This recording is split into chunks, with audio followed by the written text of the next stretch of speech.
Okay, it's time to bake the bread. Remember, I started yesterday on a live video where I showed you shaping the bread, putting it in the refrigerator overnight. Now it's the next morning, bright and early. I usually don't make videos at this time of day. It's 6 o'clock in the morning, but I have to bake the bread. And I don't have to bake it this early, but I have a full day planned, so I'm going to do it now. First of all, I get it out of the refrigerator, and then I turn it over because I want the seed side, the pretty side, on top. And then I have to score it. So I have my little scoring tool. It's like a razor blade, lame, and I'm going to just make a cut right down the center with my razor blade. And they have all kinds of scoring tools, so they're easy to find. Just don't be shy, just do it. Do it with a one clean stroke. And then you see it makes kind of a, I'd say that's maybe 1/4 of an inch deep. You want to score it enough that it does something. You don't want to just score the top really lightly. Okay, so now I've got my oven. It's been on 500, and I turned it down to 460 just now because you want to keep it really hot. Move you over here. So I have this very hot Dutch oven, and I want to lower my bread into this oven. And I have one of these silicone slings that makes it really easy. And then I have some ice cubes. And the ice cubes, I'm going to just put one on each corner. It's not really touching the bread, it's just kind of on the corner. And that will release some steam, which is good.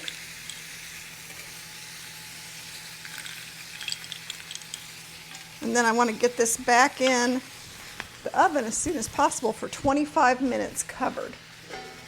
So I'm going to get that in like that. And I'm going to put it in my 460-degree oven. And it's going to go in there for 25 minutes. So in 25 minutes, I'll come back and I'll show you what it looks like after 25 minutes covered. Then we'll bake it uncovered for 18 minutes. Okay, I've already scored the bread and put it in the oven. And now is the moment of truth. And the first part of my video where I scored the bread, somehow it did not work out the way I wanted to, so this is the moment of truth. There we go. There's our bread. This is after 25 minutes covered. Then I'm going to put it in and cook it uncovered, bake it uncovered for 18 minutes, and then the bread will be finished.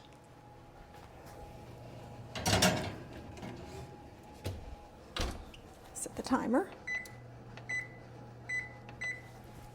So the earlier part that you're probably not going to see is I just took the bread out of the refrigerator. It was in a basket. And I flipped it over, and I just ran my razor blade tool, the lame tool, down the center of the bread to score it. Very simple. And I put it in the oven. That was all I did. And now you're just going to see how it looks when it's done. So I'll be back to finish. Good morning. I've been up baking bread, and I'm about to get loaf number 2 out of the oven. This is the first one. And I got up early this morning. I scored the bread by running my lame tool just down the center of it, and I put it in my Dutch oven. And of course, it was covered for the first 25 minutes. I uncovered it, and then I cooked it for another 18 minutes. The second one has been in for the same amount of time. So it's been here. Let me turn that off. So this one has been in the oven for a total of 25 minutes covered, and then 18 minutes uncovered, and that's how it looks. How do I know that it's done? Well, we'll give it a temperature check. I was going to show you the cover. So the first 25 minutes it was covered, and then I took the cover off. So how do I know it's done? Because I can use my thermometer, and it should be between 205 and 210, and it's at 210, so I know it's done inside. You don't want to undercook your sourdough bread because obviously it would be doughy inside, but you don't want to overcook it either. So how does this loaf look? It's beautiful. That's the seeded loaf. We can look on the bottom of it. It's not burnt. It's perfect on the bottom. I'm going to put it on a wire rack here. And then my first one, this one's not so hot anymore. The first one was cooked in the round pan on a piece of parchment paper, and it's also perfectly cooked. Not overdone, not underdone. Which one was higher? Which one was a little bit higher? It kind of looks like the round pan actually produced a slightly higher result, but they're both great. That's kind of what I expect with the seeded loaves. That's how they turn out. So these are going to be really good loaves of bread.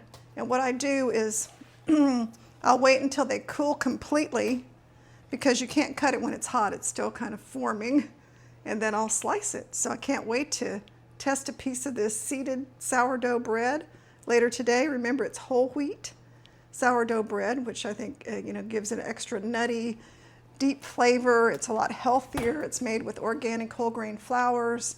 Everything about it is just superior. So I'm excited to eat this bread, take some with me when I go on my trip, and just enjoy making the bread. So this is what I'm having. It all started with, I was showing you what I was having instead of rolls for my Thanksgiving dinner, and I'm going to be making this seeded sourdough bread. So I hope you make it too, and I'll put details about how to get my bread class, the sourdough bread class, where I get the flours, on some links below my video. So thanks for watching. Bye, everybody.